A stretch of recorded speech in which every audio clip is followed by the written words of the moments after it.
Srangsal 47 Ambasha Bidansabha constituency by Khobjak 30 nong board Amsani Raipasha Muslim Parabo Jona Sampurko Abhiyano Thanka Shalchi Tripura Lok Sabha Achukthani MP Rebuti Tripura Mantri Bokrok Narendra Modi ni Bishichuku Bishi Pungsaka Tei o Bishichuku wo Hakotoni Bagai Tamo Samong Khlaika Aborokno Lukurokni Buskanga Shawi Khnarina Bagino o Jona Sampurko Abhiyan Khlaijaka Ashalo Jona Sampurko Abhiyano Manjaka Amsani 13 Nukuni 30 Buta Tipra Motha Bodol Yakare BJP Bodoni Bana Romphaileka Borokno Bodoni Bana Yakare Lamshogoi Naharka MP Rebuti Tripura Ashalo MP Rebuti Tripura no Karibo Phai Manjaka Ambasha Puro Porishadni Vice Chairman Gopal Sutrodor Shankar Chakraborty Dolai Hankor Porishadni Mridul Dotto BJP 47 Ambasha Mondol Committee ni Editor Projendra Debbormano Khoboi aro Phai Manjak Phane Kobama Lukurok Ashalo MP Rebuti Tripura Koktoma Thunaroni Buska Shawi Khnarika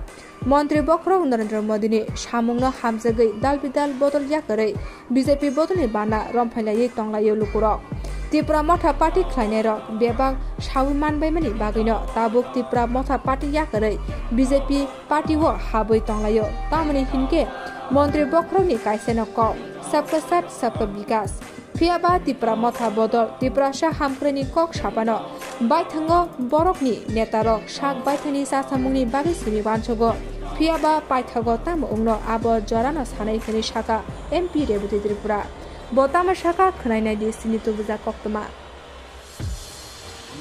কথা বলার জন্য বা ওনার কাজকর্ম কেমন এই বিষয়ে মানুষের মতামত নেওয়ার জন্য তো এটা আমরা দিলাম 9 বছরে উনি দেশের জন্য সমাজের জন্য অনেক ভালো ভালো কাজ করছেন যেটা এখানে কিছু কিছু উল্লেখ করা আছে এটা একটা দিলাম আপনাদের পরে একটু পড়বে বন্দে মাতরম বন্দে মাতরম আমাদের জানাই স্বাগতম স্বাগতম স্বাগতম আমাদের জানাই স্বাগতম স্বাগতম স্বাগতম ত্রিপুরা মাথা থেকে বিজেপি করে বিজেপিতে যোগদানকারীদের জানাই স্বাগতম স্বাগতম শ্রী নরেন্দ্র মোদীজি প্রধানমন্ত্রিত্ব এবং মন্ত্রিসভা আমাদের কেন্দ্রে 9 বছর পূর্তি উপলক্ষে পার্টির একটা কর্মসূচি আমরা হাতে নিয়েছি পুরো ভারতবর্ষে যে ডোর টু ডোর প্রোগ্রাম 20 তারিখ থেকে 30 জুন তারই অঙ্গ হিসাবে আমি আজকে আমবাসা বিধানসভা কেন্দ্রের অন্তর্গত 30 নম্বর বুথে আমি আসছি এখানে বাড়ি বাড়ি সকাল থেকে আমরা করার পরে আমাদের মাইনরিটি এলাকায় জনজাতি এলাকা দুইটা পাড়াতেই আমরা আসার পরে আমাদের নরেন্দ্র মোদীজির কাজকর্মে তারা সবাই খুশি জাহির করে আজকে 13 পরিবারে সেখানে 2-3 পরিবার আমাদের মাইনরিটি এবং বাকি 9-10 পরিবার আমাদের জনজাতি পরিবার আমাদের পার্টিতে যোগদান করেছেন এবং আমাদের সঙ্গে কাজ করার অঙ্গীকার তারা ব্যক্ত করেছেন আমাদের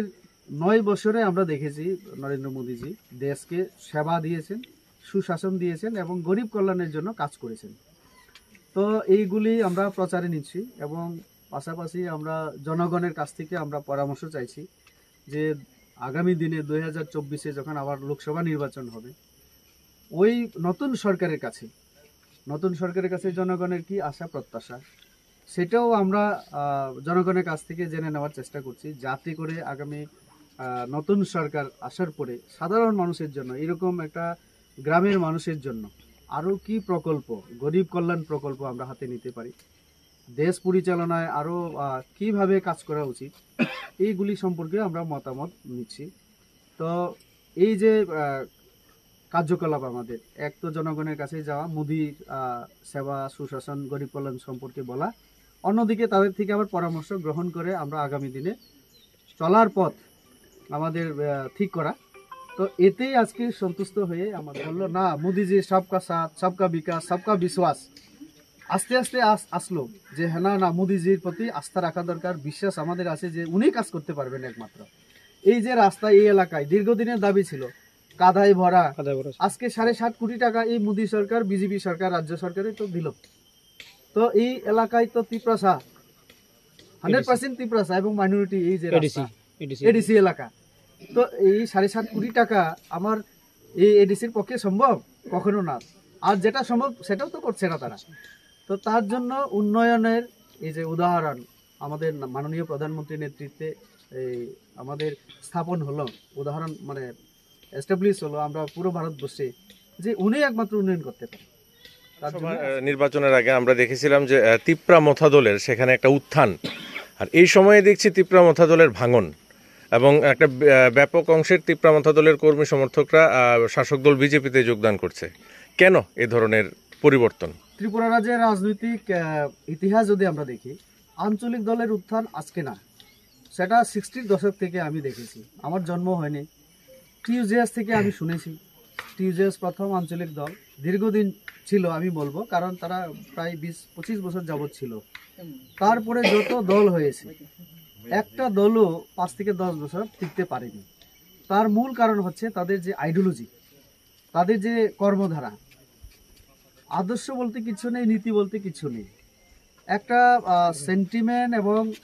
মানুষের ইমোশনকে কাজে লাগিয়ে তারা রাজনীতি করার চেষ্টা করে। সাম্প্রদায়িক কথাবার্তা বলে আজকের দিনে রাজনীতি করা খুব কষ্ট। আজকে নরেন্দ্র মোদী যেখানে বলছে যে আমরা বিকাশ করতে চাই, উন্নয়ন হচ্ছে মূল কথা, দেশের উন্নয়ন। তো দেশের উন্নয়ন যখন উনি বলেন, সেখানে সবকা সাথ সবকা বিকাশের কথা বলেন। কে মুসলিম, কে হিন্দু, কে বুদ্ধ, কে খ্রিস্টান আমাদের দেখার দরকার নেই। গরিব মানে গরিব। তো এই গরিব মানুষের উন্নতি করতে পারলে দেশ স্বাভাবিকভাবে এগিয়ে যাবে, অর্থাৎ বিকাশের কথা তিনি বলেন। আর আমরা আঞ্চলিক দলের মুখ থেকে কি শুনি? তিপ্রাসা তিপ্রাসা তিপ্রাসা বলে। আর এই গরিব মানে তিপ্রাসার মধ্যেও আছে, গরিব বাঙালির মধ্যেও আছে, গরিব মাইনরিটির মধ্যেও আছে। আমাদের কথা হচ্ছে কাজ যদি করতে পারে উন্নয়ন সবার হবে, তাহলে বাঙালি তিপ্রাসার কোনো শব্দ আসার মানে সুযোগই নেই। তার মধ্যে আমরা কি দেখি? তিপ্রাসা বলে ইলেকশনের সময় আবার সবাই এক করার চেষ্টা করে সবাইকে। আমাদের রামনগরের শ্যামল মজুমদার আমার সুরমতে এসে দাঁড়ালো, শ্যামল সরকার। তো আমি দেখেছি মথার মধ্যে 22 জন ক্যান্ডিডেট ছিল।